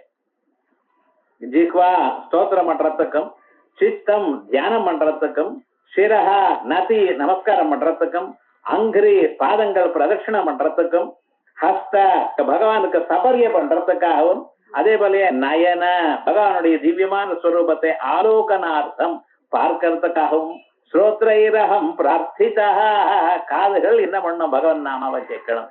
ஏ பரமேஸ்வரா, இத்தனை கொடுத்திருக்கீள் எனக்கு, ஆனா என்ன எப்படி உபயோகப்படுத்தணும்னு சொல்லி தரலையே. இவைகள்லாம் நான் பாட்டுக்கு உபயோகப்படுத்தி இதனால என்ன பண்றேன்? அனர்த்தத்தானா கொண்டு வந்திருக்கேன். வாழ்நாள் முழுக்க ஒரே கஷ்டம். பிறந்தண்ணில இருந்து கடைசி வரைக்கும் என்னடா ஆச்சுன்னு ஒரு நிறைய பாப்பத்தை சேர்த்து வச்சுட்டு இருக்கோம். யோசனை பண்ணி பாருங்க. காலமே 5 மணிக்கு எழுந்து வச்சுப்போமே, 5 மணிக்கு எழுந்துட்டாலும் ராத்திரி 10 மணிக்கு தூங்கினாலும் இது வரைக்கும் எவ்வளவு நேரம் புண்ணியம் பண்ணியிருக்கோம், எவ்வளவு நேரம் பாப்பம் பண்ணிட்டு இருக்கோம். யோசனை பண்ணி பார்த்தீங்கன்னா புண்ணியம் பண்ணிருக்கிறது ஏதோ ஒரு 1/2 மணி நேரம் இருந்தா ரொம்ப விசேஷம். மீதி சமயம் எல்லாம் விருத்தாவா போறது, விருத்தா காலட்சேபம். நினைக்க ஏதோ ஒரு விதமா போயிட்டே இருக்கே தவிர நல்ல வழிக்கு போகலையே. நமக்காக என்ன பண்ணிட்டு இருக்கோம்? குடும்பத்துக்காக பண்றேன், நாட்டுக்காக பண்றேன், அதுக்கு பண்றேன், ஆபீஸுக்காக உழைக்கிறேன், எல்லாமும் தான் சொல்லிட்டு இருக்கேன். ஆனா உமக்காக என்ன பண்ணேள்? இந்த பிறவி கடைசி பிறவியா ஆகணும், நான் சௌக்கியமா மனசு நிம்மதியா இருக்கணும், அதுக்காக ஏதாவது பண்ணேளா? ஏ பகவான், புலன்களை கொடுத்திருக்கேள, சரீரத்தை கொடுத்திருக்கேள, இத நல்ல வழியா வரும்படி அனுகிரகம் பண்ணுங்கப்பா. ஜிஹ்வா சித்தசிரம் கிரஹஸ்தநயன ஸ்ரோத்ரைரஹம் பிரார்த்திதோ மாமாஜ்ஞாபயா மாமாஜ்ஞாபயா. இப்படித்தான் நீ நடத்தணுமாப்பா, இப்படி பண்ணப்படாது, வேற விதமா இருக்கப்படாது அப்படின்னு மாமாஜ்ஞாபய தன்னிரூபயா. நான் தான் ஆக்ஞா பண்ணிட்டேனே, வேதங்கள்ல சொல்லியிருக்கேனே, ஆரா சந்தியாமுபா சீதா, காலம் எழுந்த சந்தியாவந்தனம் பண்ணுங்கோ, காயத்ரி மந்திர பத்த பண்ணுங்கோ. காயத்ரிக்கு 3 பாதம் இருக்கான், 3 பாதங்கள், ஒவ்வொரு பாதத்திலையும் 8 அக்ஷரம். காயத்ரி மந்திரத்தை முதல் பாதத்தை சொன்னா 3 உலகத்தையும் தானம் வாங்கினா எவ்வளவு பாப்பமோ அது போயிடுமா. 2வது பாதம் சொன்னேனால் 3 வேதங்கள்ல எத்தனை கர்மா இருக்கோ அத்தனை கர்மா பண்ணின பலன் கிடைக்குமா. உலகத்துல இருக்கிற எத்தனை பிராணிகள் இருக்காளோ அத்தனை பிராணிகளுக்கும் ஆகாரம் போட்டேன்னா எவ்வளவு புண்ணியமோ அவ்வளவு புண்ணியம் 3வது பாதம் சொன்னா வருமா.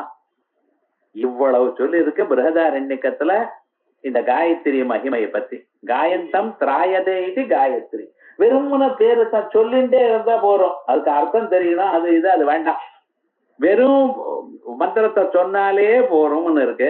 ஆனா அதை பண்றோமா? உபநயன அன்னைக்கு மட்டும் பிரதிஜை பண்ணி கொடுத்துருக்கோம், மத்தியானம் தூங்க மாட்டேன், 3 வேளையும் காயத்ரியை ஜபிப்பேன். அது வாத்தியாருக்கும் புரியல, இவனுக்கும் புரியல.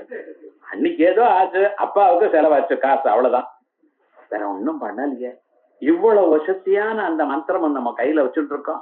அழகான இந்த சரீரத்தை பகவான் நமக்கு கொடுத்திருக்கார், புலன்களை கொடுத்திருக்கார். ஆனா அதை சரியா உபயோகப்படுத்த மாட்டேங்கிறேனே பரமேஸ்வரா.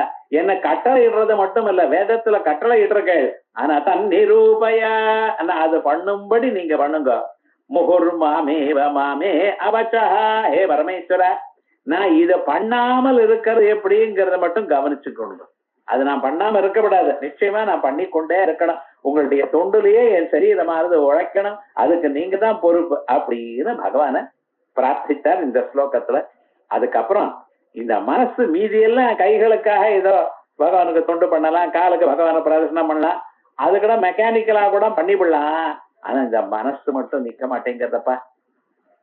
அதுக்காக நான் என்ன பண்றேன், தனியா மனசுக்கு இந்த மனசுங்கிற கோட்டைக்குள்ள நீங்க உட்கார்ந்துருப்பா அப்படின்னு பகவான் இங்க உட்கார்ந்தாதான் நம்மளால முடியும். ஆகையால் மனக்கோட்டைக்குள்ள பகவான் இருக்கணுங்கிறத அடுத்த ஸ்லோக சொல்ற. காம்பீரியம் பரிகாபதம் கனதிருதி பிராகார உத்குணைஹி சோமச்சாப்தபலம் கணேந்திரியதயः துவாராணி தேஹே ஸ்திதः வித்யாவஸ்து சமிருத்திரித்ய கில சாமக்ரி சமேதே சதா துர்காதி பிரிய தேவ மாமக மனோ துர்கே நிவாசம் குரு. ஹே பரமேஸ்வர, மாமக துர்கே நிவாசம் குரு. என்னுடைய மனசு எனக்குடையதான ஒரு துர்கம், ஒரு கோட்டை. கோட்டை மாதிரினா இருக்க. கோட்டைக்குள்ள போறது எப்படியோ, கோட்டைக்குள்ள என்ன பொருள் இருக்குன்னு கண்டுபிடிக்க முடியாதோ அதே போல நம்ம மனசுக்குள்ள என்ன இருக்குன்னு நமக்கே தெரியல. நல்லா இருக்கணும், நல்ல வழியில இருக்கணும்னு நினைக்கிறோம். ஆனா ஆறதா நடக்கலையே. அந்த கோட்டைக்குள்ள என்னென்ன இருக்கு, என்ன பாம்பு இருக்கா, தேள் இருக்கா, சிங்கம் இருக்கா, புலி இருக்கா, ஒண்ணும் தெரியல சார். ஆசைகள்லாம் இங்கிருந்தோ டக்கு டக்குன்னு வெளியில வருது. எதுவும் வேண்டாம்னு நினைக்கிறோம். சன்னியாசம் வாங்கிட்ட பிறகு எனக்கு அது வேணும்னு ஆசை வந்தது ஒருத்தருக்கு. என்ன பண்றது? ஆசை வந்த பிறகு நோன்னு சொல்ல முடியுமா?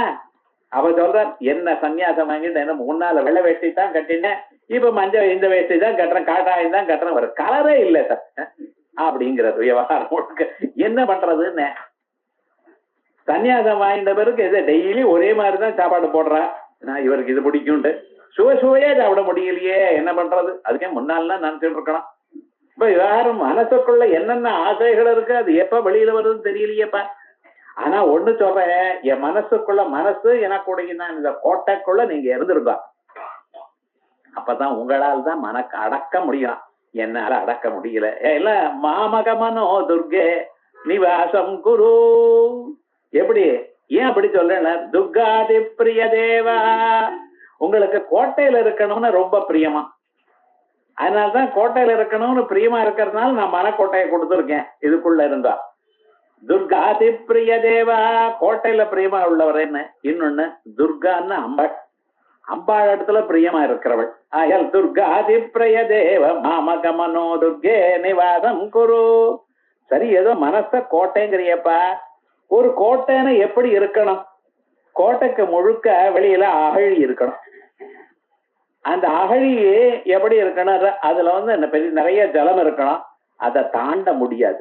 அகழி எப்படி தயார் பண்ணியிருக்கான்னு பார்க்கணும். ஒரு மனுஷன் வேகமா குதிச்சு தாண்ட முடியாது. இந்த லாங் ஜம்ப்னு சொல்ற பாத்தீங்களா, அது எவ்வளவு மேக்சிமம் இருக்கோ அதை விட ஒரு அடி ஜாஸ்தியா இருக்கும். யாரா இருந்தாலும் அதை குதிச்சு தாண்ட முடியாது. அந்த அளவுக்கு அகழி இருக்கணும்.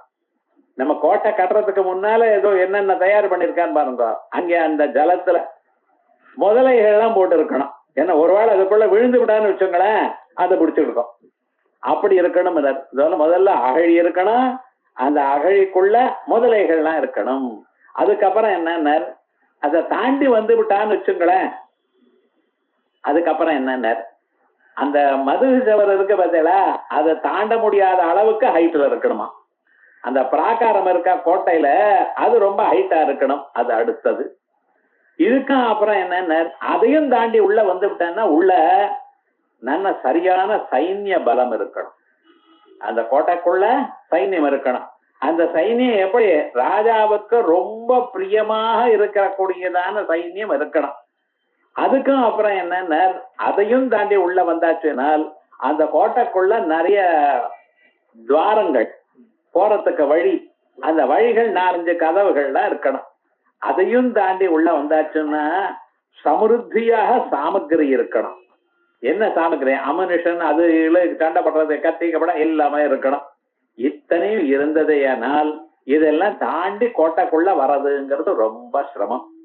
ஆமா, இப்படி என்ன இந்த மனக்கோட்டைன்னு சொன்ன, இந்த மனக்கோட்டைக்கு என்னென்ன வச்சுட்டு இருக்கு? அகழி இருக்கா, கதவுகள்லாம் இருக்கா, சைன்யம் இருக்கா, இவைகள்லாம் இருக்கா? நான் எல்லாம் வச்சுட்டு இருக்கேன். எப்படி? காம்பீரியம் பரிகா கதம்.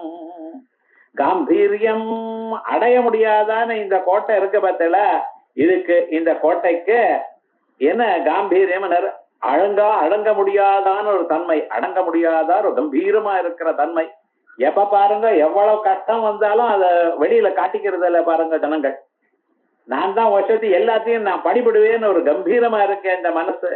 எல்லோரிடத்தையும் தன்னுடைய தோல்வியை காட்ட விடாம நான் வசதின்னு சொல்லக்கூடியதான நிலை இருக்க பார்த்தல. இப்படிப்பட்டதான காம்பீரியம் இந்த மனசுக்கு இருக்கப்பா. ஆனா அது உண்மையா இருக்கணும்.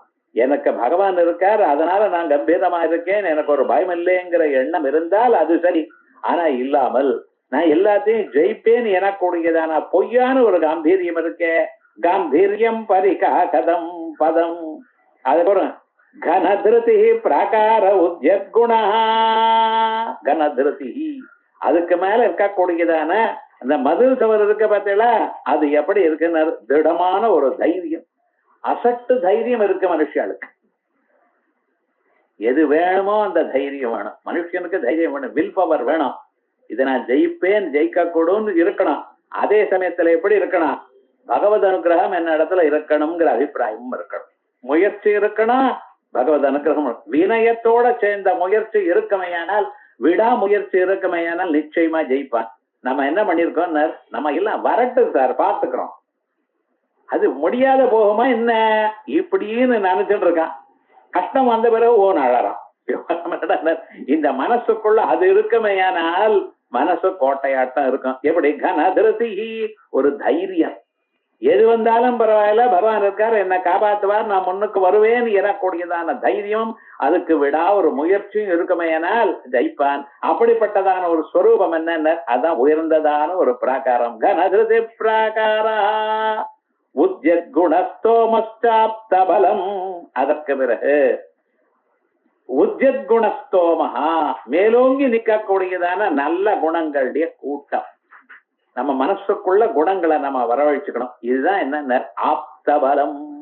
ஒரு ராஜாவுக்கு பலம் என்னன்னு, வெளியில இருக்கக்கூடியதான சைன்யங்கள் எத்தனை பேர் இருக்காளோ அதே மாதிரி உள்ள ஒரு சைன்யம் இருக்கணும். சத்ருக்கள் உள்ள வந்து விட்டாலேயானால் அவளை விரட்டி உள்ள வரவிடாம வரத்துக்காக, தடுத்து நிக்கிறதுக்காக போர்ட்டல குணம் இருக்கணும். அது எப்படி, சாதாரண சைனிக்கால் இல்ல, ராஜாவுக்கு ரொம்ப நம்பிக்கையா இருக்க உயிரை கொடுக்கக்கூடியதான சைனிக்காலா இருக்கணும். அதே போலயே நமக்கு என்ன வேணும், நல்ல குணங்கள் வேணும். என்ன நல்ல குணங்கள், அமானித்வமதம் பித்வம் அஹிம்சா சாந்தி ராஜவம் ஆச்சாரியோ பாசனம் சௌச்சம் ஸ்தைத்யமாத்ம விநிகிரஹ இந்திரியார்த்தேஷு வைராக்கியம் அனஹங்கார ஏவச ஜன்ம மிருத்யு ஜரா வியாதி துக்க தோஷானுதர்சனம் அசக்திரனபிஷ்வங்கः புத்திரதார கிரகாதிஷு நித்யஞ்ச சமசித்தத்துவம் இஷ்டானித்தோபபத்திஷு அப்படின்னு 20 குணங்கள் பகவான் 13வது அத்தியாயத்துல விஸ்தாரமாக சொல்லியிருக்க. இப்படிப்பட்டதான நல்ல குணங்களை வரவழைச்சுக்கணும். மனுஷனுக்கு வினயம் இருக்கணும், கர்வம் இருக்கக்கூடாது, 4 பேருக்கு உதவணும்னு இருக்கணும், எப்பொழுதும் யாரையும் ஹிம்சை பண்ணப்படாதுங்கிற ஒரு கட்டுப்பாடு இவனுக்கு இருக்கணும், பகவத் பக்தி இருக்கணும், ஆச்சாரிய சேவை இருக்கணும், குரு பாசனம் இருக்கணும், ஜன்ம மிருத்யு ஜரா துக்க தோஷானு தர்சனம். மனுஷன் பிறக்கிறான், வளர்றான், இன்னும் இருந்தாலும் அதெல்லாம் துஷ்டமாகத்தான் இருக்கு, ஒரு நாளுக்கு அழியக்கூடியதான் இருக்கு அப்படிங்கிற ஒரு வைராக்கியம் வரணும். இப்படிப்பட்டதான நல்ல குணங்களோட இவன் இருந்தான்னா வச்சுங்கோ, என்ன ஆச்சுன்னு அதான் இவனுக்கு பலம். இந்த மனசுக்கு பலம் என்ன, ராஜாவுக்கு பலம் நல்ல சைன்யம். அதே போல இந்த மனசுக்கு பலம் என்ன, இந்த குணங்களை வர வச்சுக்கணும். குணங்கள் எங்க கடையில கிடைக்குமா, நாம தான் வர வச்சுக்கணும். மனசுல இருக்கக்கூடியதான இமோஷன்ஸ் தர்மங்கள் எல்லாம் நீங்க கொஞ்சம் கொஞ்சமா வரவழைச்சுக்கணும். ஆயால் அது உத்குணஸ்தோ மகாச்ச ஆப்தபலம் கனேந்திரியதய துவாராணி. அதே போலயே இந்திரியதய திடமான இந்திரியங்களுடைய கூட்டம், கண்ணு காது மூக்கு எல்லாம் பக்கத்துல இருக்க பாருங்க. கண்ணு காது மூக்குனாக்க எல்லாம் பக்கத்துல இருக்க, எட்டி இல்லையே, அதான் கூட்டமா இருக்கு. இந்த இந்திரியங்களுடைய கூட்டம் இருக்க கன இந்திரியதய துவாராணி தேஹே ஸ்திதா. இதான் சரீரத்தில் இருக்கக்கூடியதான கோட்டைக்கு இருக்கக்கூடியதான துவாரங்கள், வாயில்கள். ஒவ்வொரு கோட்டையிலையும் 5 வாயில் 7 வாயில் இப்படி இருக்கும். அதே போலயே முகத்திலேயே பாருங்க 7 ஓட்டை இருக்கு. ஏன், உள்ள இதன் வழியாகத்தான் உள்ள போகிறதுக்கு வழி இருக்கு. ஆகையால் இதை நீங்க தயார் பண்ணணும். கனேந்திரியதய துவாராணி தேஹே ஸ்திதா. அதற்கு வித்யா வஸ்து சமிருத்தி, வித்யா தேவையான பொருள்கள்லாம் இருக்க வேண்டி இருக்கணும். ராஜாவுக்கு என்ன வேணுமா அப்ப ஒரு மாசம் 2 மாசத்துக்கு வேண்டியதான தேவையான பொருள் அங்கேயே இருக்கும். ஒருவேளை சத்ரு சைன்யங்கள்லாம் வெளியில வந்து சேர்ந்து விட்டாலே ஆனாலும் அங்கே உள்ள இருக்கிறவாளுக்கு வேண்டியதான சமிருத்தி பத பொருள் சமிருத்தியா இருக்கணும். எவ்வளவு பேர் அரேஞ்ச் பண்ணிருக்கா தெரியுமோன்னா நமக்கு தெரியல. அதே மாதிரியே நம்ம ஆத்துலயும் ஏதோ உத்தியோகத்துல இருந்திருக்கோம், சம்பளம் வருது போயிட்டே இருக்குன்னு கூடாதான். ஸ்திரீகள்லாம் என்ன பண்ணுவா, 2-3 மாசம் சம்பளம் இல்லாத போனாலும் நடத்திட்டே இருப்பா குடும்பத்தை. அது எப்படிதான் இருக்கு, அண்டர் கிரவுண்ட்ல இருக்குன்னா அது அவளுக்கு தான் தெரியும், உங்களுக்கு தெரியும். எவ்வளவு காசு கண்ணுல உங்க கண்ணுல விழுந்துருக்குன்னா காசு செலவு பண்ணுவள், வெளியில போவோம் வாங்க அப்படின்ட்டு. ஆனா அவளுக்கு தெரியும் அது என்ன பத்திரமா இருக்கணும், ஜனங்கள் எப்பொழுதும் சௌக்கியமா இருக்கணும். அந்த ஸ்திரீ சித்தம் இருக்கே அப்படி. நம்ம ஊர்ல ஸ்திரீகள் எவ்வளவு பத்திரமா இருப்பா, எவ்வளவு கஷ்டம் வந்தாலும் அதை ஒண்ணும் ஆகாத அதை காப்பாத்துவோங்கிற அபிப்பிராயமும் அவளுக்கு இருக்கு. அதனால்தான் வாழ்ந்துட்டு இருக்கோம். அப்படி மனசை தளர விடாம பார்க்கக்கூடியதான சொல்லும் அதான் வித்யா. இதுக்கு என்ன, இது எப்படி வரா, வேதாந்த ஞானம். வித்யான்னு சொன்ன முதல்ல சொன்னேன் பார்த்தீங்களா, பராவித்யா, அதான் வித்யா. அதனால்தான் சப்ரம்ம வித்யாம் சர்வ வித்யா பிரதிஷ்டாம். எல்லா வித்யைகளுக்கும் அடிப்படையாக இருக்கக்கூடியதான வித்யை வேதாந்த வித்யா. இது இருந்தாத்தான் மனசுல ஒரு தார்டியம் ஏற்படும். இது இருந்தாத்தான் ஒரு மனுஷனுக்கு ஒரு நிறைவு ஏற்படும். மற்றதெல்லாம் படிக்க படிக்க இன்னும் படிக்கணும் எப்பதான் முடியுமோ தெரியலையேன்னா. கம்ப்யூட்டர் வாசிக்கிறான் பாருங்க, என்ன வாசிச்சாலும் இன்னும் வேற லாங்குவேஜ் மாதிரி எடுத்துக்கிறோம். ஒவ்வொன்னா படிச்சுட்டே இருக்கான். எறும்ப போட்டு என்னடான்னு இது ஜாவான்னா, என்ன எறும்பு பொம்மை போட்டிருக்கான்னு அது அப்படித்தான் சாருங்கிறான். என்னமோ பண்ணிட்டு இருக்கான் அவன் பாட்டுக்கு. கோபால்ன்ட்டான், என்ன அது கோபாச்சு பாலாச்சு, என்ன சைபால் மாதிரி இருக்க கோபால், அவன் பாட்டுக்கு ஏதோ சொல்லிட்டு இருக்கான். மாத்தின்ட்டே இருக்கான் விவகாரம் முழுக்க. ஆனா விவகாரம் என்ன, அன்னியில இருந்து இன்னி வரைக்கும் வேதாந்தம் ஒண்ணுதான்.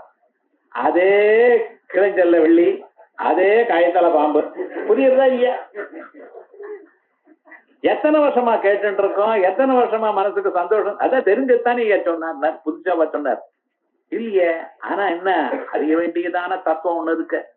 இதன் வழியாக ஒரு நாள் பார்த்துருவோம். அப்படி வித்யாங்கத வஸ்து சமிருத்தி, பொருள்கள்லாம் சமிருத்தியா இருக்குமே. ஆனால் எப்படி பயம் இல்லையோ அதே போல வித்யை இருந்தா பயம் இல்ல. மனுஷனுக்கு என்ன வேணும், பராவித்யை வேணும். பரோட்ச ஞானம் வந்தா போறோம். அந்த பரோட்ச ஞானமானது ஸ்ரத்தையினால வருது பரோட்ச ஞானம். அந்த பரோட்ச ஞானம் முயற்சி பண்ண ஒரு நாளைக்கு தானா பரோட்ச ஞானம் வந்துடும். விசாரையன் மரணம், கடைசி வரைக்கும் விசாரம் பண்ணிட்டே இருந்தேடையானால் என்ன விசாரம் பண்ணோம், குரு கிட்ட என்ன வார்த்தைகளோ அதை மறுபடியும் நினைச்சுட்டே இருந்தா. ஒரு மூலையில உட்கார்ந்து என்ன சொன்னார், அப்படி சொன்னாரா இப்படி சொன்னாரா, இது என்ன ஏது, மறுபடியும் நம்ம சரீரம் அனித்தியம்னாரே, பகவான் நித்தியம்னு சொன்னாரே, அது அனித்தியம்னு எப்படி தெரிஞ்சுக்கிறது, அது எப்படி நிச்சயமாகும், எப்படி சம்பந்தம் இல்லாம இருக்கும், எல்லா சரீரத்திலையும் ஒரே ஆத்மா எப்படி இருக்கும், இப்படின்னு மனசுல நினைச்சு அவர் சொன்னதான யுக்தியும் உபனிஷத்துல சொன்னதான அந்த தத்துவங்களையும் மறுபடியும் மனசுல நினைச்சுட்டே இருக்கணும். இப்படி மனசுல நினைச்சுட்டே இருந்தாலும் ஒரு நாளைக்கு மனசு என்ன ஆகும், உலகத்தை மறந்து உணவிடும். அதான் தியானம். தியானம்னு என்ன, யோக சித்த விருத்தி நிரோதா. மனசுல எழக்கூடியதான எண்ணங்களை எல்லாம் கட்டுப்படுத்தல். நீங்க ஒண்ணும் பண்ண வேண்டாம், வேதாந்தத்தை கேட்டுட்டு மனசுல நினைச்சுட்டே இருந்தால் மனசு தானா மற்றதை மறந்துடும். அதுக்கு எதை பிடிக்கிறதோ அதைதான் சேர்ந்தோம். இந்த வேதாந்தத்தை பிடிக்கும்படி நீங்க பண்ணணும். மறுபடியும் கேட்டுட்டே இருக்கணும். இந்த வேதாந்த பிசாச்சு பிடிச்சுட்டு கொடுத்துன்னா மற்றதெல்லாம் ஓடி போயிடும். மனசுலயே சுத்திண்டே இருக்கும். பேப்பர் பார்த்தாலோ வேற ஏதாவது பண்ணினாலோ ஓஹோ கீதா வச்சனம் ஞாபகம் வரணும். இப்படி நம்ம பண்ணிட்டோம்னா ஒரு நாளைக்கு சரீரமானது சரீரத்தை மறந்து மனசு நிற்கும். அதுதான் சமாதி, அதுதான் நிதித்தியாசனம். அதுக்காக நான் என்ன சார் பண்றது, நேரா உட்கார்றதா, எழுந்து நின்றுட்டு தியானம் பண்றதா, கீழே விழறதுக்கு இப்படி எல்லாம் பண்ணாது. நீங்க எப்படி இருந்தாலும் சரி அதையே நினைச்சுன்றதுன்னா தானா மனசு அங்கே போய் சேர்ந்துடும். அப்படிப்பட்டதான தவிகல்ப சமாதி தானா ஆத்ம தத்துவம் புரியும். அதுக்கு வழி ஒண்ணுதான், விசாரையன் மரணம். எத்தனை தரம் இருந்தாலும் விசாரம் பண்ணிட்டே இருங்க. அப்படி பண்றதுதான் வித்யாவஸ்து சமிருத்தி இது அகில சாமக்ரி சமேதே சதா. இப்படி எல்லா விதமான சாமக்ரிகள், கோட்டையில இருக்கக்கூடியதான சாமக்ரிகள் எல்லாம் என் மனசுக்குள்ள இருக்கு, எங்கிட்டயே இருக்க. இந்த மனக்கோட்டை நான் உங்களுக்கு கொடுத்துருக்கேன் பரமேஸ்வரா, துர்காதி பிரியா. கோட்டைகள்லாம் உங்களுக்கு ரொம்ப இஷ்டமாச்சு, அதுக்கு இந்த மனக்கோட்டையில உட்காரப்படாதுப்பா. துர்காதி பிரிய தேவா மாமக மனோ துர்கே நிவாசம் குரு. எங்கேயும் அங்கேயும் போகாதுங்க என்னுடைய மனசு. மாமக்க மனசு. ஏன் இந்த மாமக்கம்னு சொல்ற? மாமக்கா பாண்டவாஸ்தைவ கிம குர்வத சஞ்சயா. முதல்ல கேட்டிருக்காரு பாத்தீங்களா, திருதராஷ்டிரன். திருதராஷ்டிரருக்கு 2 பேரும், இந்த செட்டு குழந்தைகள் அந்த செட்டு குழந்தை, எல்லாரும் என்ன பண்ணணும், குழந்தைகள் சண்டை போட்டிருக்காள ஆரம்பிச்சதான்னு கேட்டுக்கணும், என்ன பண்ணிட்டு இருக்காங்கன்னு கேட்கணும். அது சொல்றப்பவே என் குழந்தைகளும் பாண்டவாளும், மாமகா பாண்டவா செய்வா. என்ன அர்த்தம்? என் குழந்தைகள மமக்காரம் இருக்கு, அவளிடத்துல மமக்காரம் இல்ல. எங்க மமக்காரம் இருக்கோ அங்கேதான் துன்பம். உலகத்துல என்ன பதார்த்தம் என்ன, எனது நான், நான் என்ற சரீரத்தையும் எனது என்று நமக்கு இருக்கிற பொருள்களும், எனது என்ற எந்த பொருளை நீங்க நினைக்கிறீங்களோ அந்த பொருள் உங்க விட்டு போகும்பொழுது உங்களுக்கு மனசுக்கு கவலை ஏற்படுறது பார்த்தீங்களா? அந்த எனதுங்கிற பொருளானது எங்கிட்டயே இருக்கணும், அது பறிச்சுட்டு போகப்படாது. அந்த மமத்துவம் தான் மனுஷனுக்கு துன்பத்தை கொடுக்கிறது. அதே போலயே என்ன ஆயிடுது, இந்த மாமக்கம் எனது எனது இந்த மனசு காட்டுறது சுவாமி. நீங்க உட்கார்ந்தேடையானால் அது உங்களதாயிடும். ஆகையால் மாமகமனோ துர்கே நிவாசம் குரு. இந்த வீட்டுக்குள்ள நீங்க இருந்தா அதுக்கப்புறம் அந்த வீடு யாருது? பரமேஸ்வரன். அப்படி பண்ணுங்களேன். ஹே பரமேஸ்வர, கம்பீரியம் பரிகா கதம் பதம் கனதிருதே பிராகார உத்யத்குணஸ்தோமஸ்தப்த பலம் கனேந்திரிய ஜய துவாராணி தேஹே ஸ்திதா வித்யாவஸ்து சமிருத்தி இது அகில சாமக்ரி சமேதே சதா. எல்லா விதமான சாமக்கிரியும் பரிபூர்ணமா இருக்க, எப்பொழுதும் இருக்கேப்பா. இது ஏதாவது ஒண்ணு ஒரு சமயத்துல குறைஞ்சு போயிருக்குன்னு சொல்வேல, எப்பொழுதும் பரிபூர்ணமா வச்சுட்டு இருக்கேனே. துர்காதி பிரிய தேவா மாமகமனோ துர்கே நிவாசம் குரு அப்படின்னு மனசுங்கிற ஒரு கோட்டைய சொல்லியிருக்கார். அடுத்தது மனச கோட்டைன்னு மட்டும்தானே சொல்றது. இந்த மனசுல அது பெரிய காடு மாதிரி. காடுல சிம்மம் இருக்கும். காட்டுக்குள்ள சிம்மம் இருந்தா தான் காட்டுக்கு ரட்சணம். காட்டுல சிம்மம் இல்லைன்னு வச்சுங்களேன், அடுத்த நாள் என்ன பண்ணுவான், நம்ம ஜனங்கள்லாம் உள்ள போய் ஒவ்வொருத்தரும் ஒவ்வொரு மரத்தை வெட்டிட்டு வந்துருவான். காட்டுக்குள்ள போறதுக்கு ஏன் பயப்படுறான் சார்? அங்க சிம்மம் இருக்கு. மற்ற பிராணிகளை ஏதோ விதமா ஜெயிக்கலாம், சிம்மத்தை ஒன்னும் பண்ண முடியாது. அதனால சிம்மமானது காட்டுக்கு ராஜா அப்படின்னு சொல்றோம். இப்படி இந்த மனசுங்கிற ஒரு காடு இருக்க, இந்த காடுக்குள்ள நீங்க சிம்மமா உட்காருங்க. சிம்மம் இருக்கிறதுனால காட்டுக்கு ஒரு ரட்சணம், காடு இருக்கிறதுனாலதான் சிம்மத்துக்கு ரட்சணம். காடு இல்லைன்னு ஒவ்வொரு உரமா வெட்டி விட்டேன்னு வச்சுங்களேன், அப்புறம் சிம்மம் தனியா வந்துடும். அதை 4 பேர் பிடிச்சிருப்பான் விவகாரம் முழுக்க. ஆயால் வனசிம்ம நியாயம் ஒண்ணு இன்னொன்னுக்கு காப்பாத்துறது. வனத்தை காட்டை காப்பாத்துறது காடை, சிம்மம் காப்பாத்துறது சிம்மத்துக்கு ரட்சணம் காடுதான். அதே போல நான் சௌக்கியமா இருக்கணும்னா பரமேஸ்வரா நீங்க என் மனசுக்குள்ள இருக்கணும். நீங்க என் மனசுக்குள்ள இருந்தில்லையானால் என்ன ஆகும் தெரியுமா? உங்களுக்கும் க்ஷேமம். ஏன்னா நானும் பக்தி பண்ணுவேன். என் மனசு இல்லாத போனா ஊரெல்லாம் சுத்துறது, உங்களை யாரும் தியானம் பண்ண மாட்டேங்கிறேன், நானாவது தியானம் பண்ணுவேன் ஹே பரமேஸ்வரா அப்படின்னு மனச ஒரு வனமாக ஒரு காடாக சொல்லி அந்த காட்டுக்கு வேண்டியதான என்னென்ன பதார்த்தம் இருக்கோ அத்தனை பதார்த்தங்களும் என்கிட்ட இருக்கு அப்படின்னு அழகா பக்தியா சொல்ற. இத நாளைக்கு பார்ப்போம்.